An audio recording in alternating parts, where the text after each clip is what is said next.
நீலகிரி மாவட்டம் பந்தலூருக்கு பக்கத்துல இருக்கக்கூடிய அட்டி அப்படிங்கிற ஊரை சேர்ந்தவர் தான் முரளி. 37 வயசான இவருக்கு திருமணமாகி 3 குழந்தைகள் இருக்காங்க.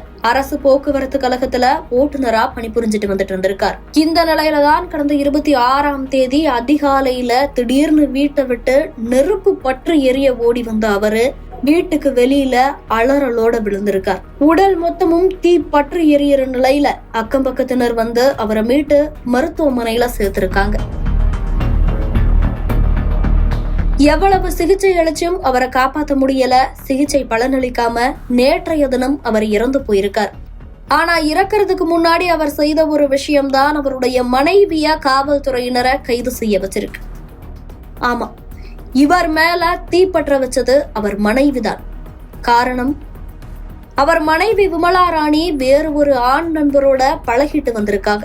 இது குறிச்சு அடிக்கடி அவங்களுக்கு சண்டை வந்திருக்கு. இருவரும் மாறி மாறி சண்டை கட்டிட்டு வந்திருக்காங்க.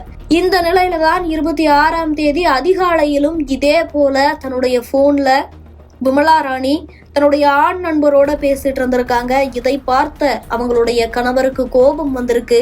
போய் சண்டையிட்டு இருக்காங்க. சண்டையிடும் போது ஆத்திரத்துல பக்கத்துல இருந்த ஃபெவிகாலை எடுத்து தன்னுடைய கணவரோட கண்ணுல ஊத்தி இருக்காங்க விமலா ராணி.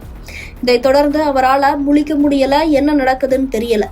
உடனடியா பெயிண்ட் அடிக்க பயன்படுத்தக்கூடிய திண்ணரை எடுத்து ஊற்றி முரளியுடைய முகத்துல தீ வச்சிருக்காங்க.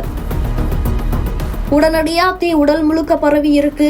அலறி அடிச்சுட்டே வீட்டை விட்டு ஓடி வந்திருக்காரு. வெளியில விழுந்து தீக்காயத்தோட மீட்கப்பட்டு அரசு மருத்துவமனையில சேர்த்து சிகிச்சை அளிக்கப்பட்டிருக்கு. இதெல்லாம் காவல்துறையினர்கிட்ட சொல்லிட்டு அவளை சும்மா விடாதீங்க அப்படின்னு தன்னுடைய மரண வாக்குமூலத்தை கொடுத்துட்டு அவர் உயிரிழந்திருக்கார். இதை தொடர்ந்து அவருடைய மனைவியை கைது செய்த காவல்துறையினர் இது தொடர்பா அவர்கிட்ட தொடர்ந்து விசாரணை நடத்திட்டு வராங்க.